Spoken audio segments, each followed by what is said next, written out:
Hundreds of thousands took part in anti-austerity protests across France on Thursday, urging President Emmanuel Macron and his new Prime Minister Sébastien Lecornu to acknowledge their anger and scrap looming budget cuts.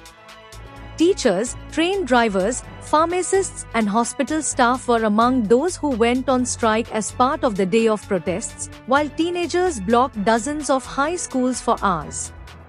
Protesters and unions called for the previous government's fiscal plans to be scrapped, for more spending on public services, higher taxes on the wealthy and for the reversal of an unpopular change making people work longer to get a pension. The anger is immense, and so is the determination.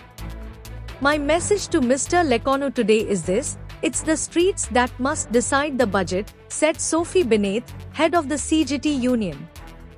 The CGT said 1 million people took part in the strikes and protests. Authorities estimated the number of protesters at about half that number. There were some clashes on the margins of the rallies, but the level of violence was not as high as Interior Minister Bruno Retailleau had feared. I would like to emphasize that in almost all cases, marches and demonstrations took place under favorable conditions, he said during a briefing held shortly after the end of the Paris rally. Lecornu and Macron are under pressure on one side from protesters and left-wing parties opposed to budget cuts and, on the other, from investors concerned about the deficit in the Eurozone's second-largest economy. Parliament is deeply divided and none of its three main groups has a majority.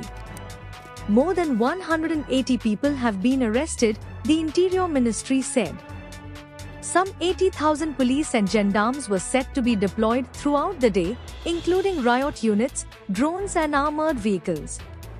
France's budget deficit last year was close to double the EU's 3% ceiling, but much as he wants to reduce that, Lecornu, reliant on other parties to push through legislation, will face a battle to gather parliamentary support for a budget for 2026. Lecornu's predecessor, François Bayrou, was ousted by Parliament last week over his plan for a €44 billion budget squeeze. The new Prime Minister has not yet said what he will do with Bayrou's plans, but has signalled a willingness to compromise. This is Zana reporting for NewsBreakTV.com.